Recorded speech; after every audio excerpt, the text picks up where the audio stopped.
And it's a dream that I wasn't ever willing to give up on. So if you feel that way, then don't give up, because it's worth it to wake up every day, to feel so fulfilled, to feel so happy with where you're at. You're doing something that you love and it shows. I think then it makes the journey all worth it. So if it's a dream that you have, don't give up on it.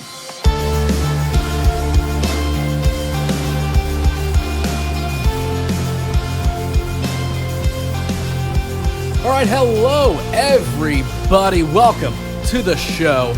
Welcome to the What You Don't Hear podcast. Grab some yellow, pull up a seat, toss in those headphones. This is a life podcast. It's what I like to call an open journal dive into people's lives as I sit and I uncover the real story behind my guest journey, finding out what makes them who they are, talking about all the ups, all the downs, all the thoughts and feelings in between as we dig into the parts of their story that, well, we otherwise wouldn't get to hear about. I am your host. My name is Ross Tyson. I'm a creative of many kinds, a maker of many, many things. And here is a quick reminder up front to make sure that you are subscribed to this show on whatever platform you're checking this out on right now. If you really like the show and you want to make sure you don't miss any of it, you can follow us around social at WYDH Pod. If you're on YouTube, please make sure to hit that like button so it tells an algorithm somewhere that this show matters to you and might matter to somebody else. You hear these things all the time from every single creator everywhere. I know it's overwhelming. I know it's ultimately annoying to hear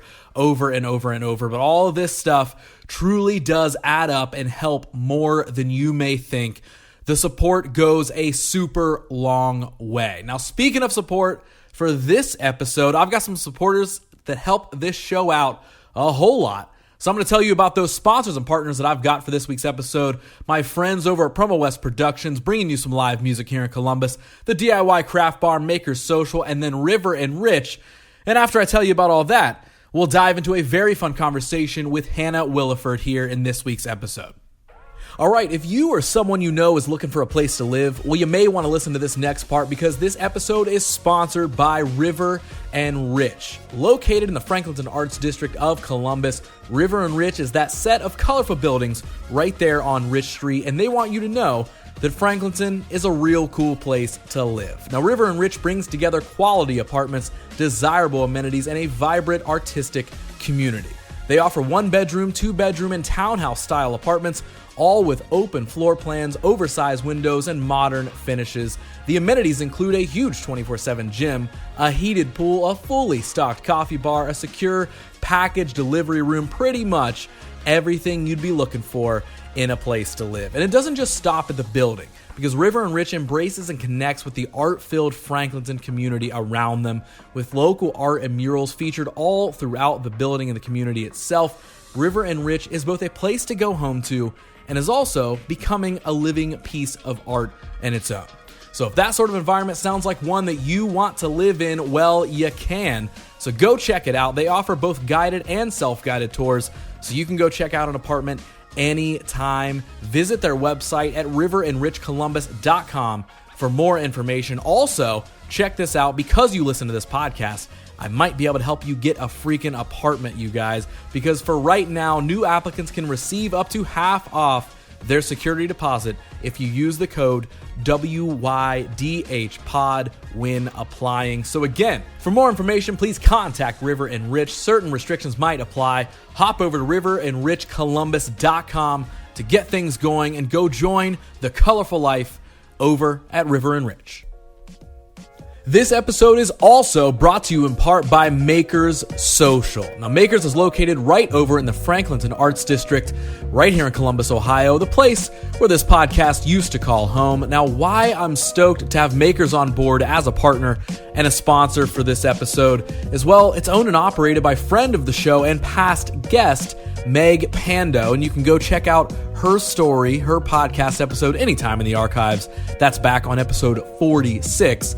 But she is a wonderful person, and Makers is a wonderful place. So, what is it? Well, Makers Social is a DIY craft project bar where you can get your hands messy with some fun projects like woodworking, leatherworking, jewelry making, painting, and more. And while you do all of this, you can drink if you want. because they also have a fully loaded bar with cocktails, local beers, and a very rare bourbon list for you bourbon collectors out there.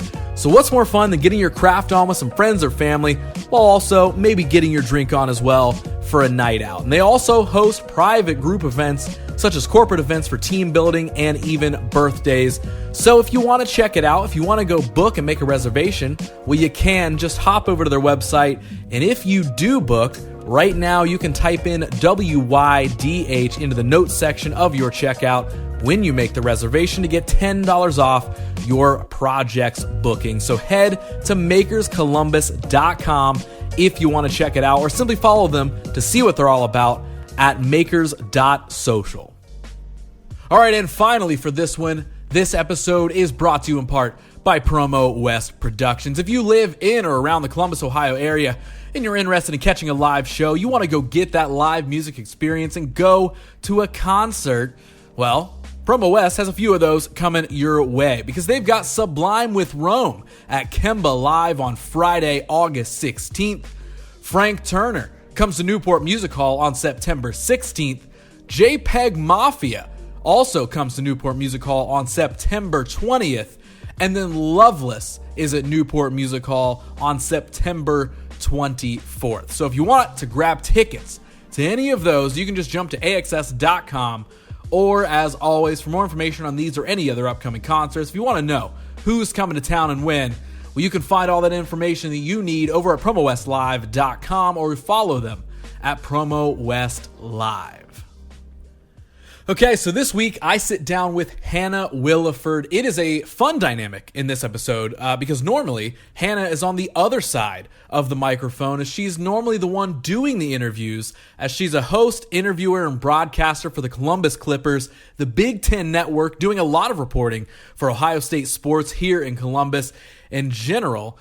And she's also a writer for TheCbusToday. So in this episode, the roles are reversed a little bit as we dive into Hanna's story of just how she got involved in the sports broadcasting world, and how it was all actually kind of a pretty intentional and opportunity-seeking path that she took to get there. So all that and a lot more, of course, and it's right here, right now, in episode 115 of What You Don't Hear. So let's get to know Hanna a whole lot better.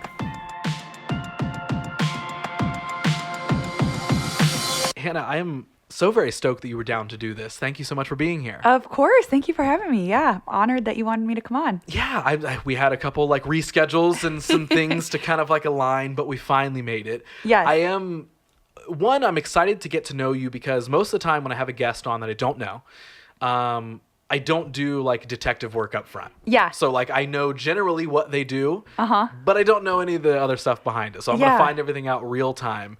But I'm also interested to see how this goes, because as you said before we recorded, you're usually the one doing the interviewing. Yes. Yeah. So I'm a journalist and a reporter. I'm usually interviewing people. So it's rare, honestly, that someone flips the script and interviews me. So Right. yeah, I'm excited to see how it goes. Yeah. I'm excited that you were down for the opportunity of like, you know what? Yeah, I'll be on the other side of the interview for once, and Yes. we'll make that happen. But with that, like, I would love, like, kind of lay out for me everything you do. Like, I know you're a writer for TheCbusToday. Yep. I know you work in, like, broadcast journalism, all that sort of Yeah. stuff. And I see you post all the time of, like, you're on the sidelines of this or courtside for this and, like, all the different things. So what all do you do? Yeah. So full time, I am a senior city editor for TheCbusToday. We are a part of a larger company called 6 a.m. City. So we send out newsletters at 6 a.m. every morning. We are in a bunch of markets across the country, Boston, Nashville, Tampa. So it's not just TheCbusToday. We're in a bunch of different cities, but obviously I work here in Columbus. So it's our job to really deliver the good news of what's happening here in our city. So like I said, we have a newsletter. We send it out every morning at 6 a.m. So that's what I do full time. I'm writing and I'm putting together really cool stories. And through that, I've had a lot of really amazing opportunities to, like you said, go courtside. And I had the chance to, meet LeBron James. I had the chance to interview Dave Portnoy. I was on the field for the MLS Cup for the Crews. So that's where a lot of those really cool opportunities come from, is I'm telling stories for TheCbusToday and I have all these great opportunities, but I do a lot of side gigs as well. So Okay. I have some side hustles. So I am the MC for the Columbus Clippers. It's been, I want to say 5 seasons that I've been with them now. So if you go to a Clippers game and you see, now we're going to toss it to our host, Hannah. I'm out there doing fun games with the fans. So I do that. I recently started taking pictures for the Clippers as well, and we'll use them for the social media pages and everything like that. And then we do like a question of the week with the players. So we interview them. You might have seen me like in the dugout interviewing the team. So those are some of the things I do with the Clippers. And then I am also a broadcaster for Big 10 Plus. So I'm a color analyst. So through that, I get to cover a lot of Ohio State sports. Ohio State women's basketball, men's and women's volleyball, baseball, softball. I started doing soccer this year. So I actually did a swim meet. So lots of different sports. And that's been just such a fun opportunity. And it's kind of like this. I have my headset on. I'm locked in, talking about the sport through the whole game. So I definitely stay busy. Those are all the different things I do. But yeah, that's just, I kind of get to do a little bit of everything. I get to, write, broadcast, be a storyteller, I run our social media pages with my co-editor for TheCbusToday. So yeah, it's been a fun opportunity that I've had these last few years to do a little bit of everything. Yeah. Okay. So are you the type of person who likes that ability to just kind of do 100 different things? Like I love having 100 things to do. Yes. Yes. I just do. And I always have that moment where I'm like, I feel like I should be overwhelmed with the amount of stuff that I'm doing, but it never hits that real overwhelming moment. It just immediately turns into like excitement of having so many things to do. Like, yes. Is that where you That's where I am. Okay. It's like if my calendar isn't booked like morning to night, then I'm like, I need to get something booked. I need to do something. So that's definitely how I am. I think I thrive off of being busy. A lot of what I do for work does not feel like work. This is when people ask me like, well, what do you do for fun? I'm like, well, actually my work is fun to me. So I get to be so creative. I get to, be silly, have fun, show my personality a little bit. So, my work is also my hobby. If I wasn't doing, sports for work, I would be there at the game anyway. So as a fan, so that's really, for me, I like being super busy and it doesn't always feel like work, but there are definitely some long weeks with everything I have going on. I'm like, I'll work 65-hour weeks sometimes, and then I might get a little bit tired, but I do thrive in that environment. Yeah, because for me, like my big word I say a billion times on the show is fulfillment. Yeah. So like I subscribe heavily to that idea of like if things are filling up our figurative cup, we have the capacity to do more things. Yeah. And exactly what you just said. Not everything goes perfectly all the time. Not everything's the best experience. There's annoying bad things that happen, but the majority of my work, like you said, are like hobbies that I want to have anyway. Exactly. And so it's going to be bringing me joy. It's going to be bringing me fulfillment where I can sit and be like, man, I might have, 65 hours of work ahead this week, but none of it feels like work because like, yes, while some stuff might be strenuous or busy or, oh my gosh, I can't believe I got to go here, and then there, and then get this done. But it all forms around excitement of like, wow, I get to do this stuff. Yeah. And I kind of wouldn't have it any other way. Like, might that change at some point? Who knows, right? There's always a chance. But like, I 100% am in the same lane of things where I'm like, yep, 100%, line it all up for me. Give me the busiest week. Because even when I think, and I don't know if you do this, like, even when I think, I'm going to take it slow next week. I always end up with like 7 full days of everything. Yes, diving into things. Yep.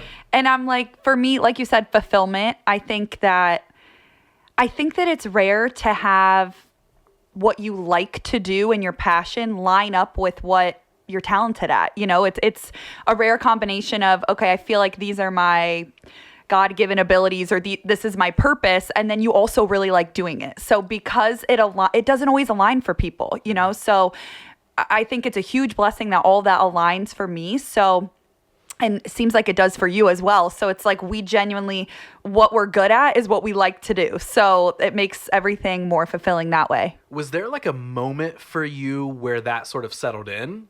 Like, and I asked that from the place of like, when I started doing a lot of creative work, I knew, yes, I wanted to be creative. I wanted to be self-employed, all that sort of stuff. But I didn't have the clarity of like, oh, I want to do things that make me happy, so then it keeps me happy so I can do more. It was more so just like, I don't want a normal job. Yeah. I want to do things that make me happy. Yeah. But I wasn't really identifying as that. It took me kind of years of also hitting those walls, those moments Yep. of burnout where I was like, wait, how come I'm doing a lot of the stuff that I thought was going to make me happy, but I'm not totally feeling joy from all of them? I'm getting burnout. I'm getting annoyed. It took that moment for me to really understand words like clarity or fulfillment or alignment, whatever. Yes. To then say, okay, what's the root of what I'm hoping to get out of these things? It's not just the act of doing it sometimes. It's usually human connection, talking, storytelling, whatever it is.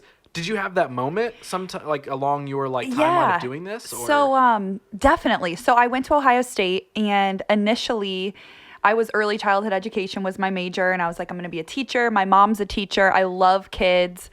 I was picturing myself as like a kindergarten, first grade teacher, and it all seemed great, but I started to realize I wasn't really tapping into all the things I like to do, which, like you talked about, for me is storytelling. I've always loved writing. Like, people who hate English class and doing papers, I'm like, that's where I thrive. I want to write papers and I can knock it out. So, I wasn't getting the chance to do that and to really tap into my true creative side. So I made the switch in college. I switched my major, and I had some really awesome internships. I interned with the Columbus Crew. I interned with the student broadcast program.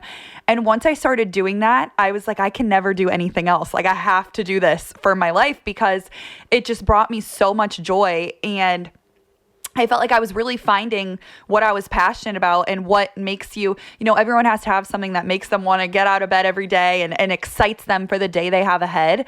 And I've sort of created a life where I'm able to do all those things. So yeah, I think right after college, it didn't all click right away. I was doing some of my like side gigs, but not everything was perfectly aligned. I wasn't with TheCbusToday yet. So every single day I was like striving to get to a place where I felt like it all made sense. And I feel like I'm there now. Yeah. But yeah, it was definitely a progression of knowing where I wanted to get to and then having to put in all this work to make it happen and to get to that point. Right. Now, you said that storytelling has always been kind of a passion of Yeah. yours. Has that been a thing, like, even since you were, like, little, growing up? Like, were you, like, writing stories or anything like that? Like, I guess take me back to, like, just growing up in general. Yes, I've always loved writing growing up. I was in, like, I remember in 4th grade, I was in, like, a writing contest, and you got to, do all these things. So that's always been something that I've loved. My mom and dad probably still have, like, all the things I've written from when I was a kid, but it's different now. I don't write fiction stories now. I'm actually telling people's stories. I've had the chance, like I mentioned, to interview some really amazing people in Columbus, some locals, local DJs, local chefs, and then also some outstanding athletes. I interviewed JC Sheldon and her sister Emmy. JC was an amazing Ohio State basketball player. She just got drafted number 5 in the WNBA. So telling their story, it was a beautiful story, and it just was one of the happiest moments I've had in these last, 6-7 months to be able to really tell that story. Like I said, I had the chance to interview Dave Portnoy with Barstool Sports, and it's like he's built this huge brand, and he was launching Barstool Sportsbook in Columbus, and he told me about all the pizza places he went to when he was here. So I've just had these opportunities to really shine a light on all these different people in Columbus, and that's what I feel like is so special. I interviewed Gene Smith, Ohio State's athletic director. You'll see I lean a little bit towards sports content because that's where my heart is with sports always. But just the opportunity to tell someone's story and to shine a light on them and to learn all of these interesting things about them, I think fuels me and excites me. So when I say I'm a storyteller now, it's different than when I was a kid, when I loved to be, write creative, funny stories. Now I like to tell someone's story. I like to sit down with them and interview them and really be able to lay it out. And I do it in both ways. I write it, but I like to do an on-camera interview to go with it so you can actually really see them and put the face to the story, Mm-hmm. I not that people aren't aware of this, but I don't think it's often noted that like storytelling comes in so many different elements. Yes. I think most of the time people are like, oh, it's a fiction story in a movie, or Yes. it's a book, or it's a Yes. whatever, where for me, like I can narrow down, like I feel like one of my whys, one of my points of purpose Yeah. is to be a storyteller. Yes. And in the same exact way that you just said, I'm like, I love telling a story through getting someone's life story on a podcast, or making a fiction story and creating a short film. Yes. Or doing this, a fiction-based thing over here, or a reality-based, like, I could tie everything back to the fact that it almost doesn't matter what form a story is being told. Yes. It still brings me that joy Yeah. to tell the story, to where it's not just, well, if I'm not, directing a video, then I don't want to do it. Or if it only has to be in a pod. It's like, no, there's so many layers and ways to storytell that, like you said, it doesn't have to be a fiction thing. It can be just interviewing someone about what they're doing. That is storytelling. And being able to navigate that conversation. Yeah. And you also said that sports within all of this is a big portion of your world. Has that always been the case as well, or was that something that came later? So always loved sports growing up. My parents have always been into sports.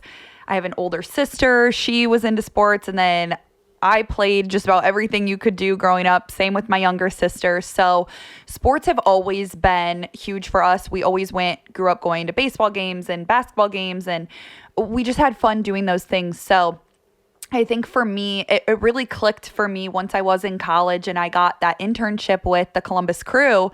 I was like, this is so thrilling. I love it. I love this atmosphere. I want to be a part of this. And that's still how I feel every time I'm at a sporting event. I'm like, this is so fun. I love it. This is, that's where my heart is. And I think I do lean towards telling the stories of athletes as well, because I think they have interesting stories. I think we look at them as these instant, successes, but they've usually been through a lot to get to where they are, or you'll learn something that you had no idea about them. I had the chance to interview Jacob Pastor. He's on the Ohio State men's volleyball team. And just through sitting with him, I was like, I thought I knew a lot about it. And I've covered a ton of games, but just through talking, I learned like 20 things right there that I didn't know. So, and like you said, there are all different ways to tell a story. I interviewed him, but then we actually went on the court and I had him like hit some volleyballs at me, and I was trying to dig them just to kind of show how hard it is to do what he does. So there are all different ways to get that story across to an audience and to resonate with them. So I think that's what I love, is trying all these different things, letting one of the best volleyball players in the country hit them at me, and I'm trying to get underneath them. So it's just all different types of ways to channel that creative outlet and really resonate with an audience. And I think that goes hand in hand with the idea of like, let's do 100 different things at once, because all of those things are like sometimes I'll have the conversation with other creatives where they're like, I don't know how you do all the things that you do. Yeah. And, there's a whole other part of this conversation that we can talk about, like understanding what you think your why is or your purpose. And like that sounds so much larger, but realistically it is just kind of like, what do you like most, right? And for me, I identified storytelling as one of those elements. Yeah. So for me, as long as I'm able to tie anything I'm doing back, those are going to be the filters that I run it through. Yes. Whether it's a client project, a passion project, something I just want to do, whatever it is. Those filters of, for me, it's one of two things. It's either like, I know I want to be a storyteller. What kind of story can I tell? And then it's also like connecting with other people. Yeah. Like really, really connecting. Not just like, oh yeah, I love talking to people too. Like sometimes who doesn't, right? Yeah. But like genuinely like finding a story there, but also just really connecting with somebody, and then taking it a layer further of like, if I can help somebody through that genuine connection we've made, that's cool. The purpose has been served. Yeah. And so those are often a lot of the filters that I'm putting up in front of a potential yes or no to something. Yeah. And because I'm filtering those things through, I feel like I'm getting a more authentic to me result. Yep. Which makes it easier to keep up with. Exactly. It keeps me fulfilled. Yeah. So then I can add something else to the list. Like right now, like I produce 3 different podcasts. And this one and one of them, the other one's an improv comedy podcast. So completely different vibe than this, right? It's basically this if everything we were saying was made up and really stupid and really vulgar. Now, someone could look at that and be like, I don't understand. Like, how come one of your podcasts is basically a very authentic therapy session with somebody where, like, yeah, you joke around and you're lighthearted, but you also get very serious sometimes and have like really heartfelt conversations. And the other one is poopy fart jokes and curse words every 5 seconds and a bunch of dumb stuff. That's because those are two creative avenues. They are, yeah. I love connecting with somebody over hearing their genuine, authentic story where we're more often talking very seriously. And I also have always loved comedy. Yeah. And having that way to express myself and getting friends on there and telling these wacky, just nonsensical stories. Yeah. That fulfills another part of me. So I understand it's easy to balance both of them. It is. And switch that part of me on and off. Like it's not just, I think a lot of us tend to look at things as it's this or it's that. Yep. And not realizing most of the time it's something in between. It's the gray in the middle. It's not just black or white. It's the gray in the middle. It's not just, well, Ross, over here, you're being super vulgar on this comedy podcast. You can't really sit with somebody and like have them cry on your other podcast, right? Like that's not, it's like, it is. And that might sound silly to someone hearing that of like, no, I get it. But like, I've had those conversations before where they're like, I don't understand how you're doing both. Right. And it's because I'm the core piece that ties them all together. It's not about the thing, right? Yeah. It's about your passions and where they go. And I think that's same for me. Like I was saying, I do, you know, I'm emceeing, I'm doing fun games with the fans. And I think people can sometimes look at that and think, oh, she's entertaining and she's fun, but does she really know the sport? Because she's kind of talking fun stuff with the fans. But then on the flip, I am on a broadcast for Big 10 Plus and I'm talking through the entire game start to finish. So I have both of those outlets as well. I can show my knowledge for the game and then I can have fun at the game. And I can really do both. So that's what I love too, the variety in what I do. Yeah. Now, I do want to go back to earlier you said like the first thing you went to school for was to become a teacher. Yeah. And you had that influence from mom, right? You said mom was a teacher. So was that like when you're growing up, was that kind of like initial dream or was that like later when you're becoming an adult, you're like, you know, if I'm picking a job, this one will work? Yeah, it was definitely later. I didn't have that. I mean, when I was a kid, I went through probably like 50 things I was going to do, but I did love to play school with my younger sister and all that. And so, you know, it wasn't that far off that I decided that's what I was going to do. Like I said, I've always loved kids.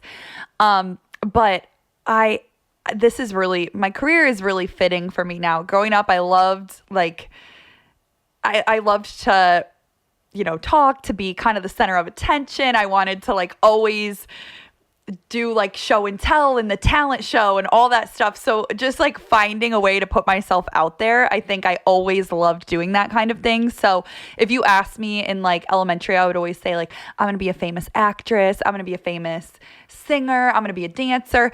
Like I was just looking back in preschool, our teacher had to write like most likely to be, and they put like Hannah's most likely to be a backup dancer for Britney Spears because that's like just the energy I gave off. Incredible. So it's fitting now that I get to like put a piece of myself out there and be creative and have that outlet because I think I've always loved that. Like I said, always loved writing. I was in like writing contests in 4th grade and I always remember. So yeah, I think I just didn't put all the pieces together until college. And I think it really clicked for me right at the right time. So in college, you said you shifted things. Like that's when you made the shift from, you know, education, being a teacher into the world of journalism or broadcasting or whatever. Yeah. Walk me through that choice. Like, was that just you know what?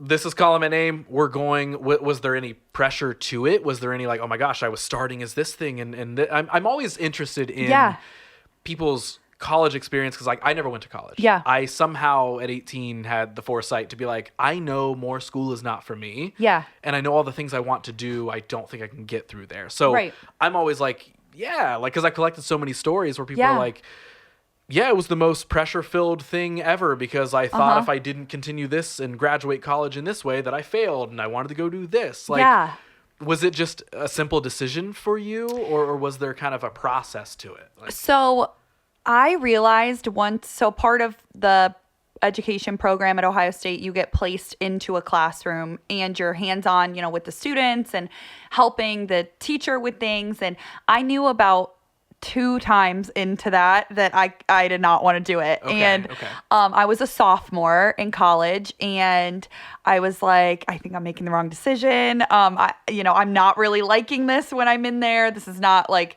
really what I pictured. And I remember I called my mom, and she's a teacher, and she's like, if you're not all in, like, don't do it. So for me, the main pressure I felt was I wanted to still graduate in 4 years, just because you got to pay for extra schooling if you go past the 4 years. So I was like, I really want to get this done. So I wasn't sure exactly the route I was going to take.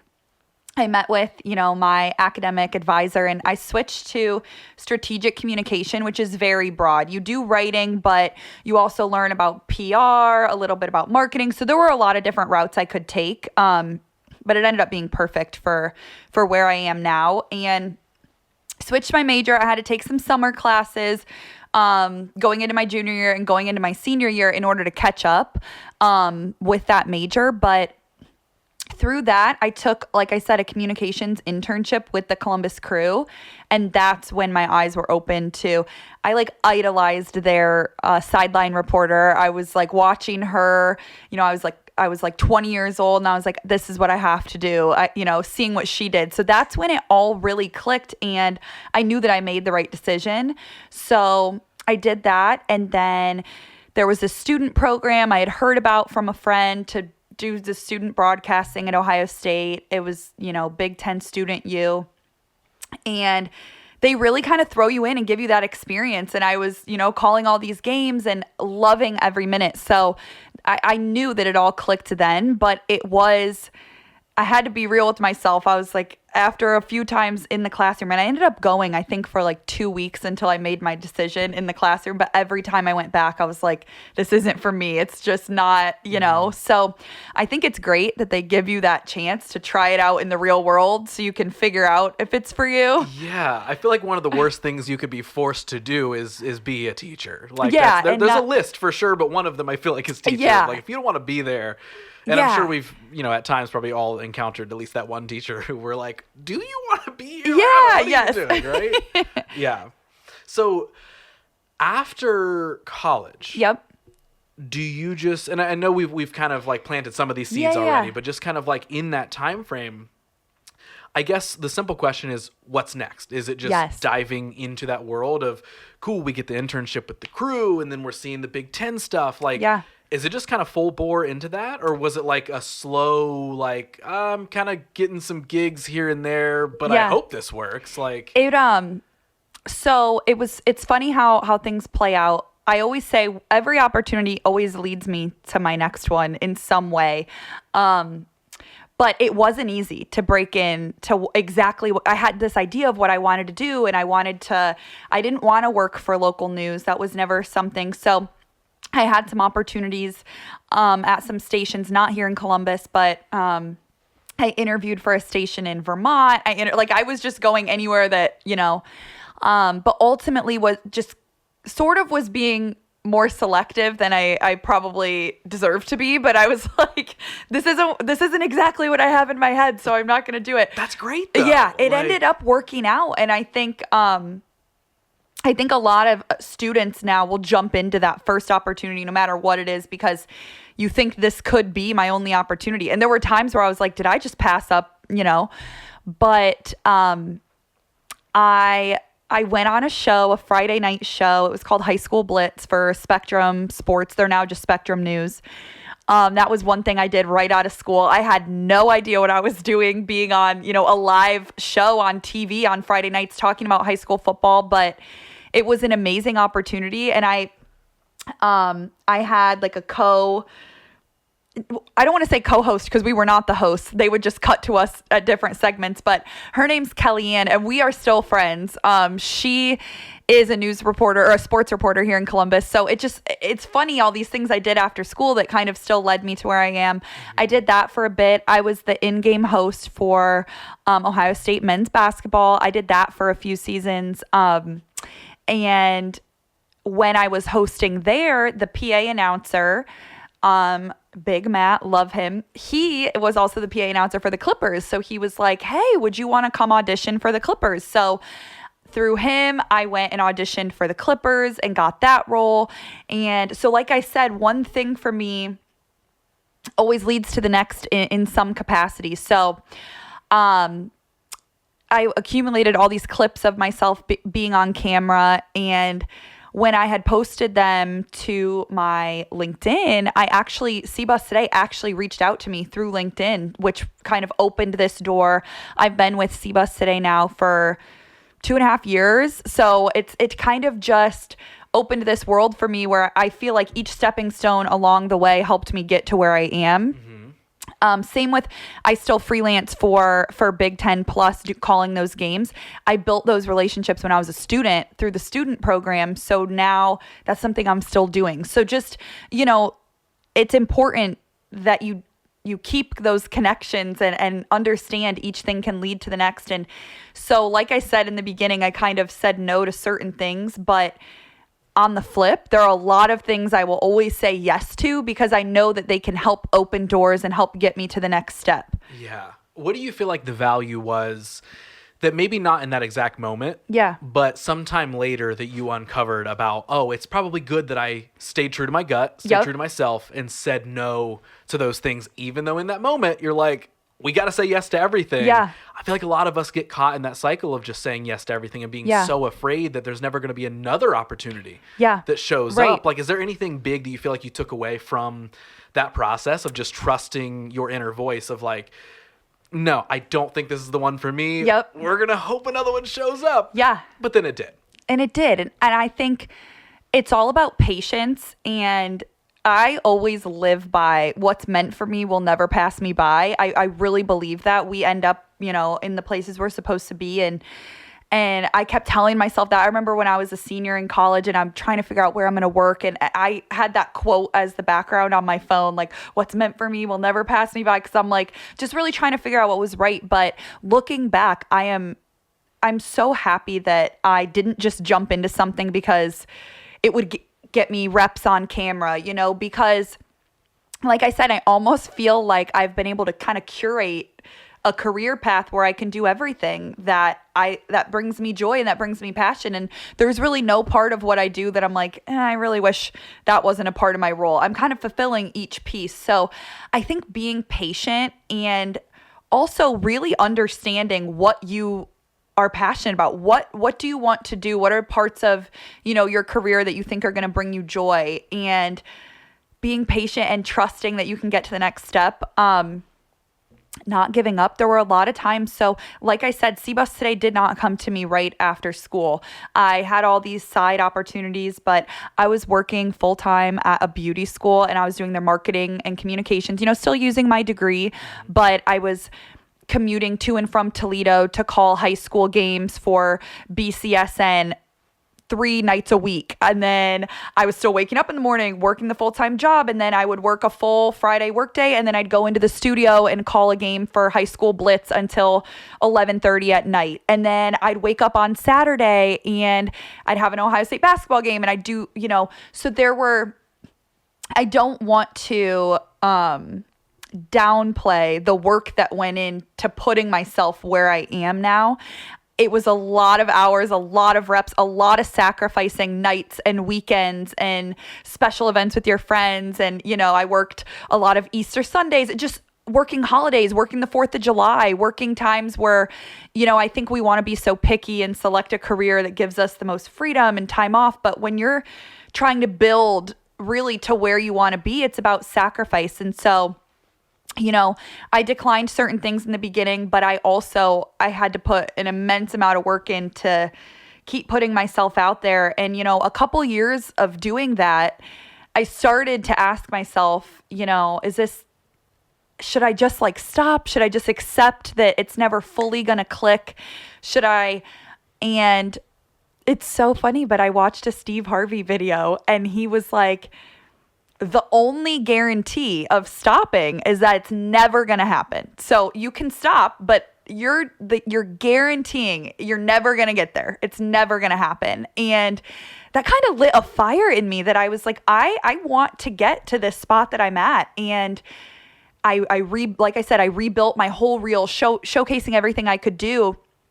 And I feel like it came to me. TheCbusToday, they reached out to me on LinkedIn, and I went through the full interview process with them. You had to show writing samples and everything you could do. And it just opened this whole new world for me where, my full-time job is being a journalist and being a reporter and being a storyteller and a content creator. And I still get to do all these fun things on the side that I've always had all along. So long-winded answer is, what I would tell people going out of school is know what you want to do, but don't stop until you get there, because there are so many different ways to fulfill a job in sports and in media. And as a creative, there are so many different things you can do. So don't get stuck on one specific path. For a while, I was like, I only want to work for a specific team and be one team reporter, and I'm not going to stop, until I get that one thing. But then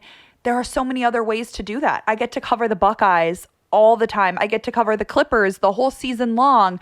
I get to do all these really fun things, and I'm not just with one team. So learning along the way to kind of accept different opportunities and be able to find a path that works for you. Yeah. I feel like that variety piece is huge. Yes. Like that's, and like, I know we already talked about it. We kind of already said this earlier, but like, that again, that constant list of 100 things to do, having the variety of things to dip into, I feel like makes things more interesting. It does. Like, and I'm sure there's someone somewhere who's like, no, I want the same structure every single day. I need the same stuff in the same place. That's all I need. But like, I identified like that the creative part of me wants that variety. Wants that, like, I want to do something, a scary short film over here and then a comedy show over here. And I want to do this over here and that over here. And I think that, again, all feeds back to the thing that I keep mentioning of like, that's what's going to keep you fulfilled. Yes, exactly. And the more capacity you have for that, the more capacity you're going to have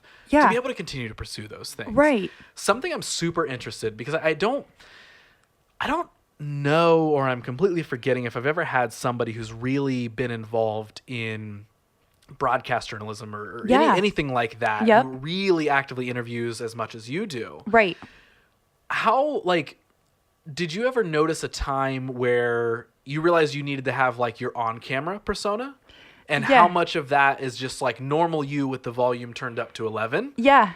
Or like, what was that balance like for you? Like, how much do you think the kind of the natural, at least it sounds like, extroversion that you had growing up, did you just kind of already have that and you were like, let's go, turn the camera on, we're ready?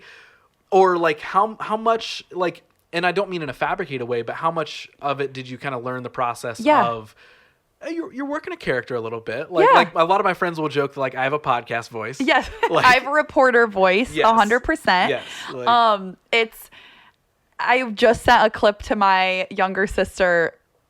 I did a broadcast where typically I'm just like the color analyst, but the play-by-play person was not there. So I did the whole show, both sides, and I was sending her clips, and she's so supportive, but she's like, I'm dying laughing because I'm not used to hearing you talk like this. So of course there's a reporter voice that you have to give when you're, doing an interview, or especially when I'm in a game as an analyst, I couldn't just talk in my normal voice. You have to turn on. Yep. But I will say, I think that I'm always very authentic to myself when I'm interviewing just someone, when I'm not in a live game. And I think that makes people feel more comfortable. Like they're not, like you said before we started this, like you're not in the hot seat. Like I never want people to feel like that either. I want them to feel like it's very conversational, like I'm getting to know them. And so to me, I feel like that's very authentic, my conversations. Of course, I have to turn it on a little bit at the Clippers games too. I'm like, what's up, Clippers fans? How are we feeling out here tonight? Like, would I do that on a normal day-to-day? No, but, right. Yeah. But I'm like, I can't hear you guys. Let's get louder. Like that, you have to adjust to where you're at and make it, fit accordingly. But I think I've always had a big personality. I think I'm comfortable being, like turning it on a little bit. I'm comfortable putting myself out there. So I think that that's why it works for me. But I think it is important to always still be authentic and genuine and let I think letting your personality shine through in what you do, because everyone's going to do an interview differently. I think finding little bits to laugh. Like I watch my interviews back and I'm like, the whole time that I'm interviewing the Clippers players, I'm like smiling ear to ear laughing, but I'm like, we're having fun. This is a way of putting fun, energetic content out there. So not being afraid to let your personality shine. I think a lot of times we can think of it as so serious, but it's not that serious. It's fun. This is fun. So I think not forgetting to smile, and smiling's like my huge thing. I think I've learned it's a great way to stop. Like if you're ever feeling nervous before you do something, and I always tell my friends this, who are like, I'm nervous to give a presentation or I'm nervous. I'm like, always smile before you go, because it relaxes everything. It makes you feel more comfortable. It makes you feel more confident. So that's my main thing. But I think that shines through in some interviews too. So I think that's important just for all creatives to have fun, show that you're loving what you do, and then other people will love it more. Yeah. And that's, full transparency, like there's a lot of, everybody has a podcast and everybody's an interviewer and content creator and all this stuff these days, right? But not everyone's a good one. But I think that a lot of that, like those are the main things that I immediately notice is, what character type does this person have? Like, do they have an interview voice? Do they have a broadcast voice, right? And again, it doesn't have to be vastly different. Like, I don't personally think mine is vastly different from kind of the energy that I bring to a normal conversation. Right. Yep. I think that's, it might be a little turned up, but not that different, right? Yeah. But I won't lie. Like, there's definitely been podcasts that I've turned on to check out of, whatever. And, when it's, all right, guys, so here we are today. We're doing it. I'm like, give me a little bit. Like, give us a little something. You don't got to be like overbearing. I don't need you to be doing cartwheels and yelling into the microphone and be that excited that, but that is a strange thing. And probably no one else is really identifying those. It's like me and you and like one other person, you know what I mean? It's like paying attention that closely. Yes. The couple people who like niche down on like, oh, what's your broadcast character like? What's your this? Like, everyone else is like, oh, what are they talking about? That's what I'm interested in. Yeah. But I can't say that it's not a thing that like will sometimes make me uninterested in watching or listening to something. Right. If that energy is not there. Yeah. Like, and again, that's why it's not something that's for everyone. I talk about my family a lot, but we're all super close. And like, I brought my older sister to a Clippers game, and she was my contestant. She didn't have to say anything though. She just had to stand up there, and she was like, I literally think I'm going to pass out being even on the camera. Like she was like, I cannot understand how you do this. Like, how are we sisters and you can do this? And it's like, it's just understanding it's not for everyone to do it. So it is it's a very certain skill set that some people want to like have and want to run with. And then other people are like, I wouldn't ever even want to have a reporter voice, because I would never even want to talk in a microphone, Right. So and then that's like over the last couple of years, like I've gotten to start doing some like public speaking events here and there, like speaking at events and all that sort of stuff. And for me, like, there's always nerves of like, I don't want to sound like an idiot and look dumb or whatever. Right. But like, I really do. I have no problem like grabbing the microphone and being the center of the attention. Right. And it's funny because like there was a recent event that I did, and the panel that I was on, like we were all about to go up, and like everyone else in the group was like, oh man, like this isn't stuff I normally do. Like I just said I'd be down, I help them out and be down for this.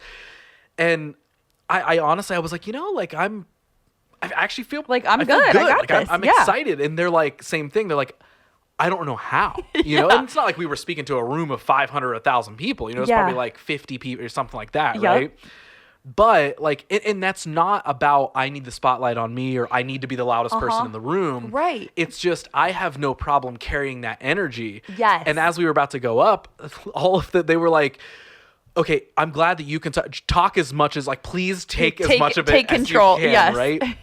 And again, it's like getting up there. Like I feel like there's sometimes can be a fine line of, I feel like someone could see or hear that and be like, they're so full of themselves. Right, exactly. Right? Like, oh, you want the spotlight, you want the microphone, you want, and it's like, no, it's honestly, and I don't even know if I can explain what it is, but it is just kind of enjoyable. It is. To speak and share feelings and thoughts or interview somebody. Right. And I always say it's like a way to put a piece of yourself out there into the world. And also it's enjoying, like brings me enjoyment when I'm at the Clippers games, for example, and I'm talking to, I don't know, 10,000 fans, to hear them having fun and cheering on the people that are out there. So it's really not about me at all. It's about the fans having a good time, and it's about these contestants that I'm with that are racing and everyone's cheering them on. So I always think of it, it's not about me. I'm out there to narrate it and to get the crowd going, but it's really about the crowd and it's about the contestants. And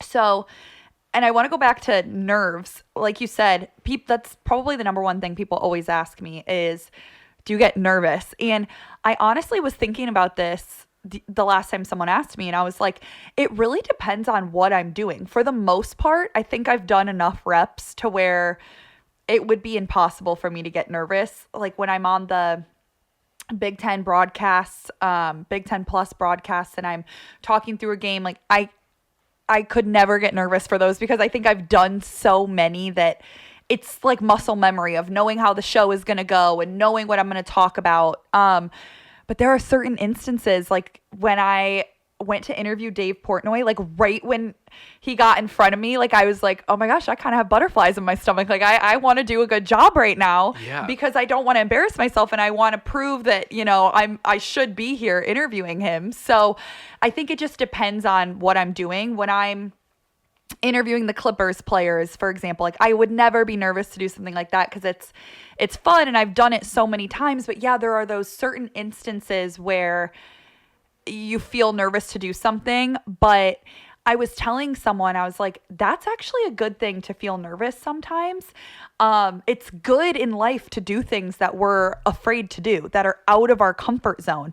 I've been asked to do things that I'm like, this is not something I would normally do. This is something that would make me a little bit nervous to do, but then I do it anyway because it builds confidence to do things that we're afraid to do. And then you realize I can tackle this the next time easily. So I think it's important not to try to be so comfortable in our career that we never do anything that scares us and we never do anything that makes us nervous. We have to challenge ourselves because that's the only way you grow. That's the only way you build confidence. And I can honestly say, I feel so good after I've done something that I was nervous to do. I can like put the microphone down and be like, okay, I got this. I can do this now, Yep, 1,000,000%. Like, sure, anything can go wrong at any point in time, but also things could go wrong when you're not trying something new. Yeah. So like, it doesn't matter. Exactly. Like I have definitely taken that, like in the last handful of years, that idea of say yes to more things. Yeah. Now, of course, someone could offer me something that I'm genuinely not interested in and have no desire to do. Cool. I'm not going to go do that. Yeah. But if it's something that like those nerves kick in and I'm like, oh, that sounds new and challenging and kind of scary. Okay, yeah, let's go do it. Let's do it. Let's learn something new, whether it's big or small. Even the first time that I got asked to go do a public speaking event, like I definitely was like, oh, cool. I want this opportunity. Yeah. But, now I'm scared that it's here. Like, okay, I got to go up there and let's see if you can back up the fact that you believe you can talk to people. And for me, it's about connecting with people. Yep. And it was the first one that I ever went and did. And of course I am, I was nervous and also nervous and excitement are very similar feelings. Yes. I get excited to do things sometimes and I'm like, am I nervous or am I just like, it's adrenaline, like you're ready to go, I slow myself down a lot. Like ever since I learned that saying, right? Yep. Like anxiety and excitement are very similar feelings. There's literally when I'm about to go do something that I'm feeling one of those things about, I literally will take a couple like inner moments of like, which one do I think I'm feeling more of? Right? Yes. It's probably definitely both. We can be both. Yeah, we can be both. There's a fine line between them. But which one do I think it more so is? And taking that moment almost helps me process through how to approach it. Yeah. Right? If I can identify that I'm more excited than I am anxious or nervous, well, then I'm just excited. Exactly. But if I can identify, well, no, you actually are nervous because these things, well, then cool. Now I can focus on those things and understand what I'm nervous about and not just, I'm rattling and I'm scared and I'm, whatever. This is going to be a chaotic moment. And like for me, that very first public speaking event, going up and like I was ready to own it. I really was. I was excited and but still don't mess this up, blah, blah, blah. And afterwards, like it's probably one of the only times I've ever really felt like fame in my life. And it wasn't any sort of fame. But like when I got off stage, like legitimately a group of like 15 people came up to me and they were like, I need to talk to you. I need to talk to you. I need to talk to you. When you said this thing, it was amazing. When you said that thing, it was amazing. And like through the rest of that event, people kept coming up to me and they were like, I watched your panel earlier. When you said like no one spoke about the thing the way you did and blah, blah, blah. And like those things, I was like, oh, it doesn't matter if I sounded cool, if I looked cool. I made the connection. You made the connection, right? That's what I wanted to make. Yes. Like now in that case, it's more about, you know, that panel is more about like educating with somebody and all that sort of stuff, more than like entertaining, right? Yes. Yep. But I didn't want to get up there. I could say all the most educational stuff in the world, but if I'm saying it like this, it's probably going to have it's not going to resonate. Bit better, you know, less of an impact. Than and so I am going to be animated. I am going to, you know, crack some jokes every once in a while. Like, and doing that makes it so it also doesn't feel so serious, which I feel like could also detract somebody and push somebody away from coming up to me, from coming up to anybody afterwards. Yeah. If you are presenting as I'm holier than thou, I'm blah, blah, blah, I'm this, I'm that. Because I've seen those public speakers before or even podcasts, whatever it is, right? Mm-hmm. You've probably seen those people where you're like, oh, your character is like a little full of themselves. Like, hey, you're doing a good job, but I don't think I would ever want to talk to you. Yeah. That connection piece, that's the biggest part for me. Like when someone turns off an episode of this podcast, yes, I want them to be like, wow, what a good conversation. What a fun guest. What a whatever. Yeah. But I also want them to be like, man, yeah, I feel like I was in the conversation with them. Yeah. I feel like I could talk to Ross about anything. I feel like that's the connection, the most valuable part. It's not necessarily that someone thought I was smart. It's that they felt safe enough to come tell me. Yeah. Yes. You know what I mean? And I think that with any, you know, form of public speaking or, you know, being a reporter, a journalist, a podcaster like you are, you know, it's important to be approachable and to be kind. And that goes far beyond when you're in the zone in the moment, you know, because when I'm walking into the field on game day, I'm friends with all the ushers when you walk in, and that helps build the experience. And I'm saying hi to regular fans, season ticket holders that are there, and it makes a difference. And I think that I always want to be authentic and approachable. And I think one of the biggest things for me is I care about the experience that other people have when they're around me. I want to be positive and fun and uplifting and just my genuine true self. And I think I always care about that, not just when I'm on the microphone interviewing people, but I care about the experience people have around me from the second I get there to the second I go home, even when I'm not at work and I'm just in my day-to-day life. So I think it's important that we pay attention to how we're making other people feel, how other people feel when they're around us. Do they feel like we genuinely care about them? Because I actually do. I care about all the people that I'm talking with and interviewing, and I care about their stories. So I think I always think about that, about how are other people, what's their experience like after they've been around me? You know, do they feel like that was positive and engaging and fun?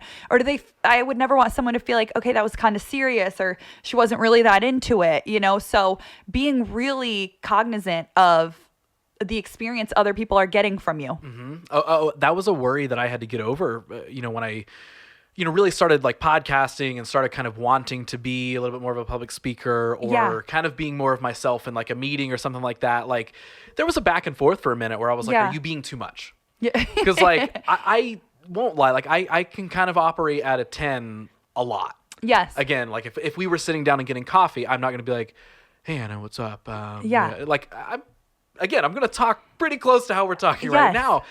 And I can identify that energy isn't going to be reciprocated from everybody. Somebody somewhere is like, yeah, dude, I talked to you that one time. You were a lot. And there was a handful of years where as I was kind of building more self-confidence, growing up, maturing, realizing like who I really was, who I wanted to be, there was a little bit of that battle for me where I was like, man, like, you're a person who likes to talk about, thinks it's cooler to be motivated for something than to hate everything, thinks it's better to be positive about something than to be mad about everything. Yeah. And yes, there's definitely some cheesy stuff that like the internet is filled with real cringy positive stuff that I think is stupid too. Yeah. But, you know, how can I be approachable when I'm talking to somebody about that stuff? I want to encourage a friend, not overwhelm them with, you could do it. I know you can. Like, no, hey, let's logically talk about this. And I hope you leave this conversation feeling better than when we started it. Yeah.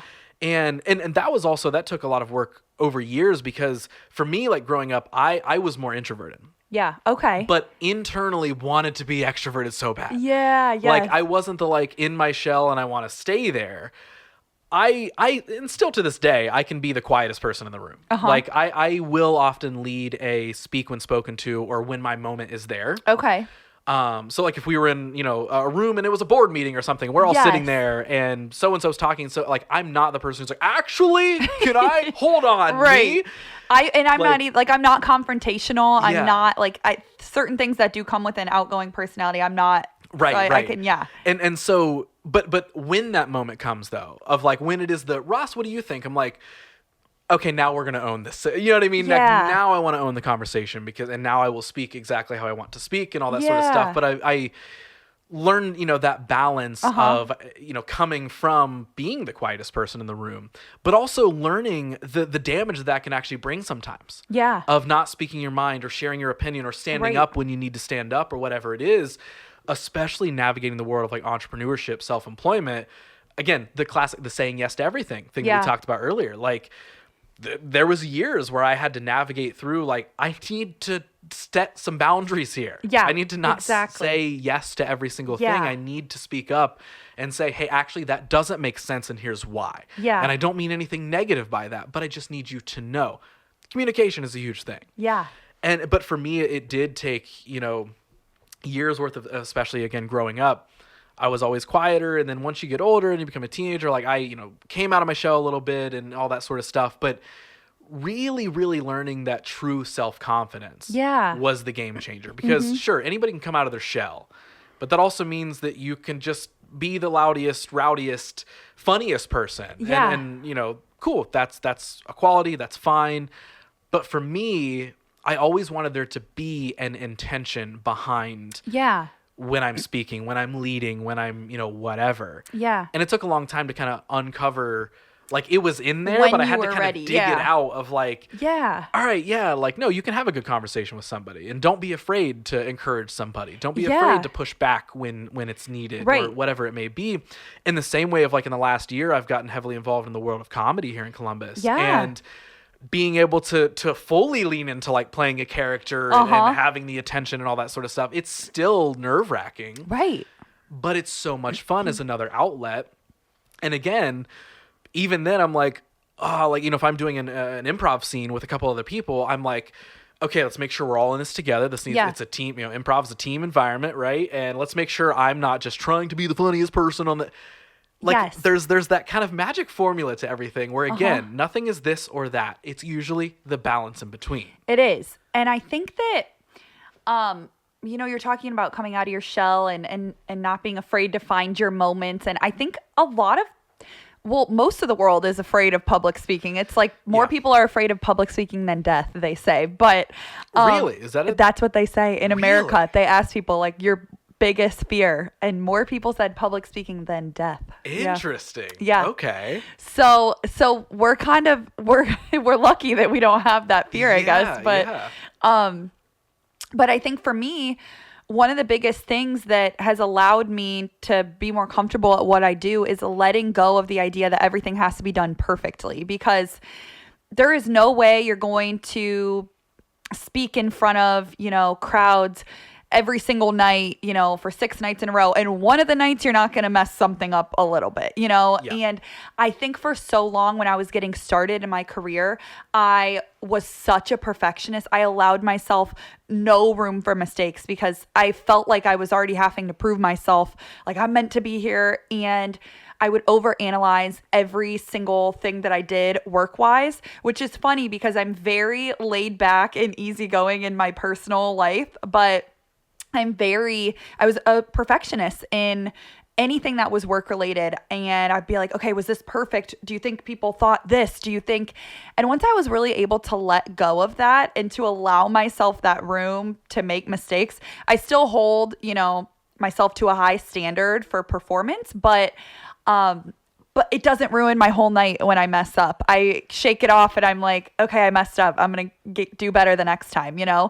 Once you're able to let go of that need to do it absolutely perfectly every single time, I think it takes away those nerves, and you just feel more comfortable and confident because you're okay if it doesn't go exactly as you had planned it out in your head. Yeah, because also it's the classic, like, there's probably a lot of people in the room that aren't even going to remember or notice exactly that you, like, there's a lot of of people are times, like, we didn't even, exactly, you'll point it out and be like, oh, I messed that thing up, and then someone's like, I didn't had notice. no idea. Yes, I do that.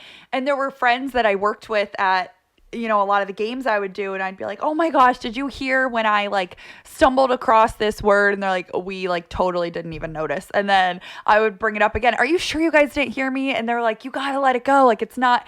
So once you realize too, and I've started to realize when I'm somewhere and listening to someone else public speak, I'm not hyper analyzing every single word they say either. So I probably wouldn't notice if they messed up. So Right. Yeah.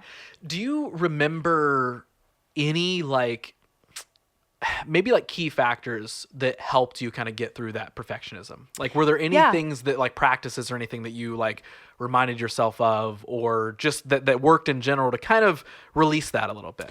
Yeah, I think repetition is key. So the more you do something, the more you are okay with any outcome that's going to have, And I had a friend at one of the games I was working. He also worked there. And after every single time I was on the microphone, I'd be like, well, what'd you think? Was I like, did I bring enough energy? And he said to me, like, you have to just own it. You can't ask after every single time and analyze it. Like, I would analyze it for days. And so it was about, I want to say like a couple years ago, not that long ago, maybe 1 year ago, honestly, that I was like, okay, I'm good with, having these tiny little mistakes. I mess up someone's name, it's small things like that. Mm-hmm. I always am prepared for what I'm going into. I think preparation is like key to feeling good about anything you're going to do. So I'm always prepared, but I still know, okay, I might mess up their name, or I might say something wrong, but I'm okay with that. I'm going to keep going. People probably didn't notice. People aren't going to spend their whole night thinking about it, So I was wasting a lot of time hyper focusing on things that I was doing wrong. And I wasn't giving myself any credit for all the things I was doing right. I was like, you got up there, you did, 99% of it was right on target. You said one thing wrong, and yet I'm focusing on that one thing for the next 3 days. So we are all very, very guilty of, yes. of that. There's times where with this podcast or any other thing that I create, we know the behind the scenes of it. We know that we messed the thing up. We know that thing was harder than what it should have been or whatever. Most of the time, no one else especially notices. With this podcast, for sure, these conversations are usually around 2 hours. Yeah. If there's one moment in that 2 hours where I mess up a word or whatever, there's not anyone who's really, really catching that right in a whole 2 hour conversation. But to me, I'm like, yep, everyone's going to remember that episode as the stuttering conversation. Yes. Like, they're going to look at me like I'm a moron. And it's like, no, they're not. If I bring it up to a friend, they're like, oh, I checked out that episode with so-and-so. I'm like, oh man, I was struggling through that one. And they're like, were you? Because I could never do the thing that you just did. Right. And I'm like, oh, right. Like, we have to remember our strengths that, again, we get all that repetition in. Because it's like, especially at this point, it's like I've been doing this show for 4 years. Yeah. But I've been like podcasting for 7 or so. Okay. And so it's like I've gotten comfortable behind a mic. Yeah. It's like I know where to be with the microphone. I know how to speak with the microphone. I know how to turn that podcast character on a little bit. Yeah. Given what I need to do. But still, during that, I'm that 1% out of the rest of the 99. Yep, I'm like, that's what I'm going to focus on. That 2 hour episode, but you just had to mess up that one word in the middle where you said that, whatever. And again, it doesn't, because everyone else, what they take away is the compliments that I'm lucky that people give me, where they're like, dude, you're really good at conversing with people. You're really good at communicating. You're really good at being a podcast. You're really good at being an interviewer, whatever. It's like, oh, okay, let's let those sink in. Yeah. And not be so hyper-focused on, yeah, but I stuttered, or yeah, but the episode wasn't like the coolest thing ever. Like, because what's cool to me and what's cool to somebody else are also two different things. Right. Especially in the creative world, especially in the entertainment world. Of course. Yeah. And I think that, it goes back to what you said, that it can be one tiny thing that we focus on, but it was reminding me when I was giving a speech at my sister's wedding. I said, instead of saying, I'm so excited to be standing next to you today, I said, standing up to you today, which is like the most minor thing ever. I hung on to that for like 2 weeks. I was like, I cannot believe I said that. And then her wedding video comes out like a month later, and they put that exact clip in the wedding video. Perfect. And I'm like, but then it was making me think, like, when they were putting it in there, they probably didn't even realize it was said wrong. So I'm like, but it's just, I think that we're like so much harder. Everyone is so much harder on themselves than other people are. So I just try to give myself a little bit more grace now than I used to, and just understand that one thing, with the amount of content I put out, probably same with you, that one thing will be gone tomorrow. I'll have a new interview that I'll have done that'll wipe that one away. They're going to forget about it when they scroll away anyway. And I don't want that to sound like nothing mattered. Like, but at the same, it's just, they are going to scroll to the next thing. Exactly. But ultimately, if it does stay with them and it does connect with them, whatever shared or whatever was entertaining to them, it's going to stick with them regardless if it was entertaining or educational or connected with them. Exactly. They're probably going to be focused less on that. That's why ultimately I can sit and judge the person who talks like this on a thing. But if someone else likes what they're talking about, it doesn't matter. Their voice doesn't matter. Exactly. To them, the context of what's happening, the intention behind it, how it connects with them or entertains them or whatever, that's the thing that they're going for. Exactly. And so it's like, it ultimately doesn't matter the way it's delivered, even though sometimes I would argue like it does kind of. At the end of the day, most people are not so attached to that they are just going to take away whatever they take away from it. Now, on the note of like the perfectionism and not getting caught up on these things and all this sort of stuff, I would love to know that if you could go back and talk to younger Hanna. Yeah. And maybe she's just getting started in journalism, or she's just getting these first internships, or she's debating it or whatever. What would you go back and share with her about all this? I would tell her to be patient, to trust the process, to put in the work, not be afraid to be yourself. I think that is how I've built my brand, is off of being authentic and being myself. I would tell her, don't be so hard on yourself, because like I said, I've been a perfectionist and wanted to do everything perfectly in the right way.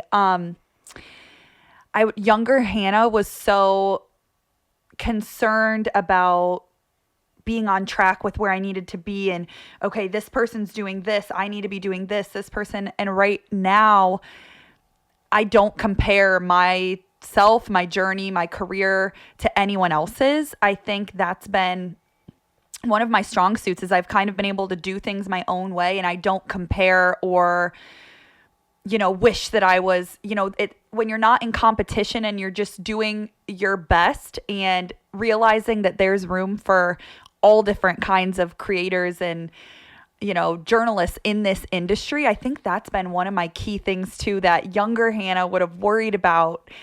Am I doing what she's doing? Am I doing it as good as she's doing? Or, and not understanding that there is room for everyone to excel in their own way. I have a bunch of different friends in this industry who do all different kinds of things, and I'm not in competition with any of them, because we each have things that we bring to the table that are our strong suits. Can we talk about that a little bit more real quick? Yeah. Like, I think it's very easy for a lot of us to look at anything, but let's stick it to like the entertainment world, right? Of being a broadcaster, an interviewer, podcaster, whatever it is. And it's easy to look at and say, it's so oversaturated, and there's already millions of people with millions of followers and all the things, and I can't do that, or I don't want to do it the same way they did, so I shouldn't do it at all. Like, when it comes to that note of, hey, there is room for everyone, because everyone's unique way of doing it to them is technically a new form of that thing existing. Yep. Do you often have those conversations, or what would you say if we were having that conversation of like, hey, I'd love to go be an interviewer, I'd love to get more involved in that stuff, but it's just so oversaturated. What makes me any different than everybody else who wants to do it? Yeah. Like I said earlier, I told one of my favorite stories that I've had the chance of telling was JC Sheldon and her sister Emmy. I'm not the only person who was inspired by them and wanted to tell their story. Multiple news outlets in Columbus covered that exact same thing, but each one told that story differently. And I think that that's what's so special about it is, you know, one of the reporters went to their house for the interview. I interviewed them. It was Christmas time and we sat in front of a big Christmas tree that had, you know, the bulbs were basketballs, and it was so fun. I was sitting right between them, and I went back and forth with my microphone between the two of them, and it was so special. And I saw other reporters, you know, did it at the actual basketball game, you know, real time. So that's a perfect example of there's no one way to tell a story, and every single person is going to do it differently and bring a different aspect to a beautiful story like that. They might uncover something that other, you know, journalists weren't able to. And so I think podcasting and things like that, people can say it's oversaturated, but you might have an idea for a story that no one else would have. And you might have an idea for a story that a bunch of other people have, but you're going to tell it differently. And when Dave Portnoy came to Columbus, for example, almost every news outlet put an article out that he was here. But I tracked him down at the casino and was like, let's do an interview. And we were the only local outlet that talked to him while he was here. So yes, everyone might be saying the same thing. There's a new restaurant opening, but what I like to do is go to the restaurant. I'll record myself, you know, taking a bite, sipping a drink. So we might all be saying the same thing sometimes, but we're going to say it differently, and it's going to resonate differently with different people. So when I say there's room for everyone, I think all creatives, I mean, we have all these different ideas and ways of doing things. And so if you can even reach one more person than that other story did, then you've done your job, because you've told the story in a different way and it's connected with someone else. Yeah. Now, something else you've mentioned that I also want to dig into is, you know, we've talked about trusting the process and doing the work. Yeah. Those are two things that I feel like a lot of us are also very, very bad at. Yeah. And a lot of us, you know, people get really caught up on like the result. Yeah. And you forget that like it's so cliche, but I, at least for one, have learned that it's super true. The journey, the real value is in the journey. It's the process, right? And on the same side of that, like while it can sometimes sound negative to just tell somebody just do the work. Yeah. That's all that process of doing the work is the most important piece. You just have to do it. 100%. So your thoughts, I would love to hear on that idea of trusting the process, and in that process, doing it in general, doing the work. So it's funny you said that about the journey. I actually have a laptop sticker that says the journey is the destination. So I always think of that, because everything I'm doing along the way means just as much to me as where my final point will be in this career. I've never been afraid to put in the work because I had to. Like I said, right out of school, I was working here, but I would work a full day. I'd drive to Toledo. I'd call a game. I'd drive 2.5 hours back to Columbus, and then I'd wake up in the morning and do it all again. And so just knowing that some people will be comfortable with where they're at, of just a normal, you know, normal lifestyle, normal working hours. But if you have a certain plan in mind and a certain place that you want to get to in your career, especially in the sports world, you're going to have to work a lot of nights. You're going to have to work a lot of weekends. And I think a lot of people say to me, you have a fun job. You have such a fun job. That's all these things you get to do. That's so fun. And I'm like, don't get me wrong. I think I have the most fun job. I love my job. It is so fun. But I think it comes with, I'm working all the time. I'm working a lot of hours, and I'm putting in the work to find these new opportunities. That day that I don't know how many times I'm going to say Dave Portnoy on this interview. We'll have a Dave Portnoy counter right at the bottom there. We'll this might be like 10. Rack them up. But it's just funny because that day that I did that interview, I was at the casino all day covering, you know, that he was there. I was working a full day for TheCbusToday. I went from there. I was broadcasting an Ohio State baseball game for Big 10 Plus. While I was broadcasting the game, I had DM'd Dave Portnoy and been like, are you open for an interview? While I was working the game, he was like, yeah, I'll be here all night. So I messaged back. I'm like, I'm at this game. I'm broadcasting. Is 11 o'clock too late? He's like, no, you're good. So at 11 o'clock at night, I go back to the casino. I interview him. I get home. I'm putting the whole thing together till about 2 a.m. I have the clip together. I wake up first thing in the morning and post it to TheCbusToday. So if you look at that interview with Dave Portnoy, you're like, oh, what a fun 1.5-minute clip. She probably had a lot of fun doing that. But what you don't realize is I was working from 9 a.m. until 2 a.m. on that whole process of making it all happen. So things can look really fun and cool from the outside, but it's also, you have to put in a lot of work to make those things happen. Yep. If someone, and maybe you do get questions like this, so it'll just be like, hey, what do you tell this person? Yeah.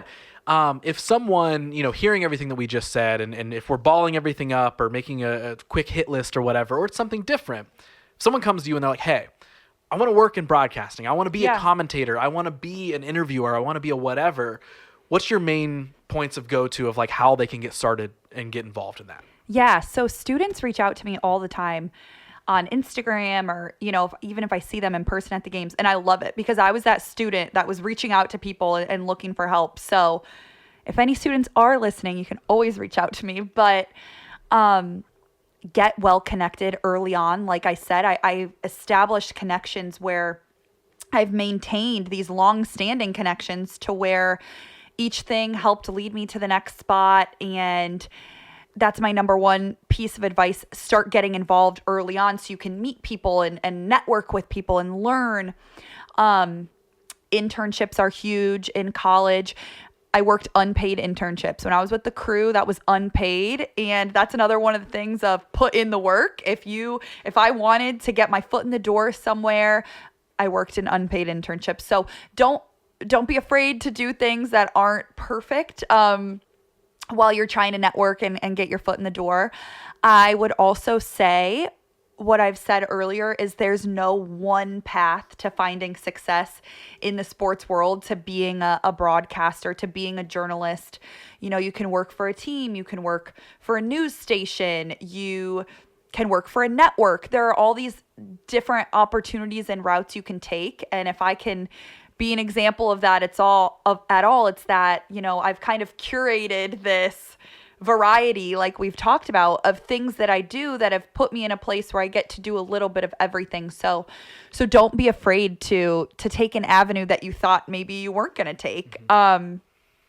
Also, like I said, don't be afraid to put in the work. Be prepared that you're going to have to put in the work. Because you are. There's no career, whether it's, a journalist, a news reporter, a sports reporter, anything you're doing, news is happening all the time. So you're always going to have to be prepared for having weekend hours or night hours and keeping on top of those things. So be prepared for that. One thing I will say, though, is there's nothing more fulfilling than waking up every day and loving what you do. So don't give up. If this is a dream you have in your heart, this was a dream that I had, to be a journalist and to be a broadcaster and to work in sports. And it's a dream that I wasn't ever willing to give up on. So if you feel that way, then don't give up, because it's worth it to wake up every day, to feel so fulfilled, to feel so happy with where you're at. You're doing something that you love and it shows.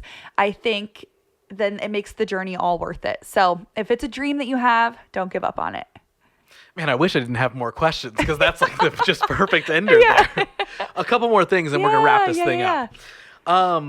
I would love to know, like, what's next, or what do you hope is next? Like, if I were to ask you, like, hey, what's on the Hanna bucket list, right? What are our big goals or dreams or something like that we are either working towards or want to see happen? Like, what's on that list? Yeah, so a couple skills I'd like to improve. I just started taking pictures about a year ago.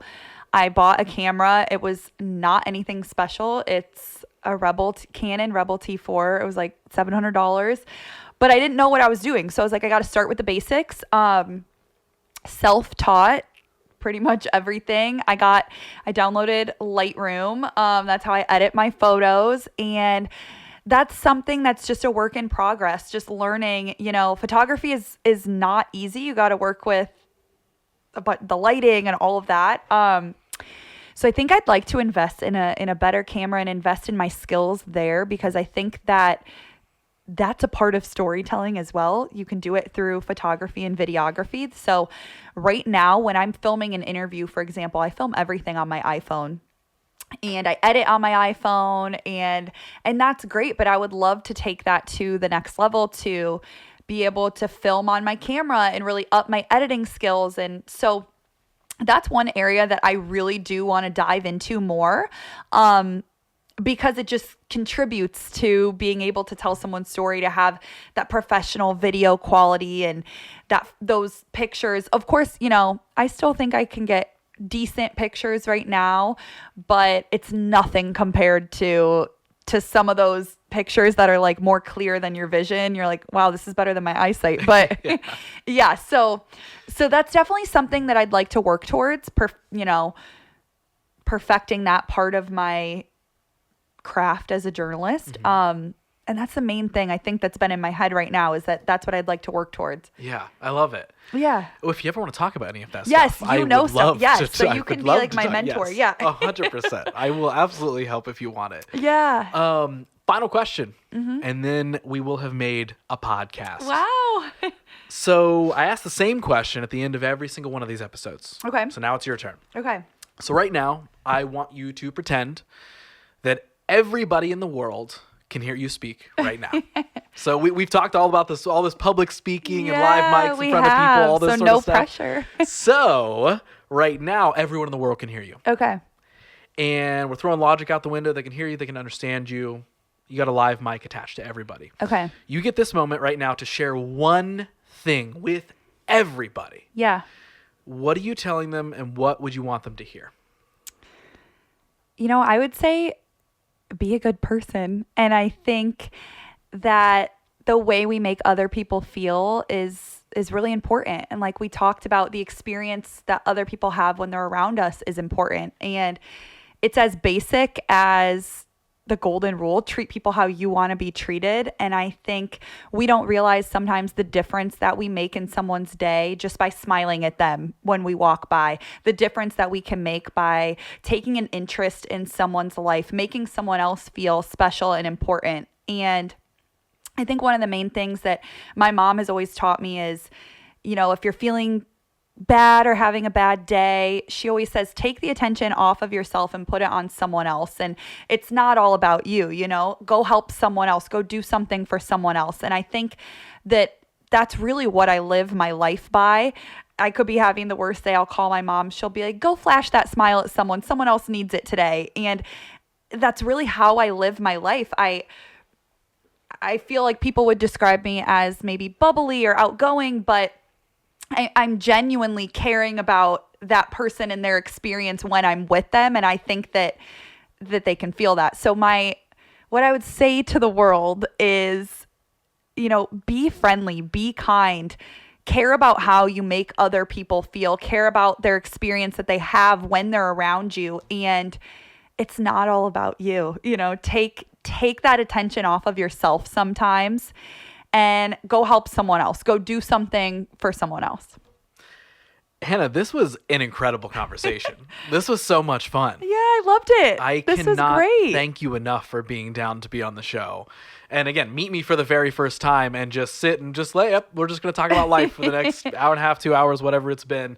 That was such a blast, and I cannot thank you enough. I loved it. Thank you so much for having me. Yes. Before we tell everybody else goodbye, do you want them to come find you around social or anything like that? Me. If so, what do you want them to go seek out? Okay, so my Instagram is at Hanna Williford, but I'm going to spell it out because I have no H at the end of Hannah. So HANNA WILLIFORD. And then if you want to follow TheCbusToday, which I've talked about a lot, and we share all of the amazing things that are happening in Columbus, we are also on Instagram at TheCbusToday. So thank you so much. Yeah, thank you. This was a blast. This was great. Thank you so much.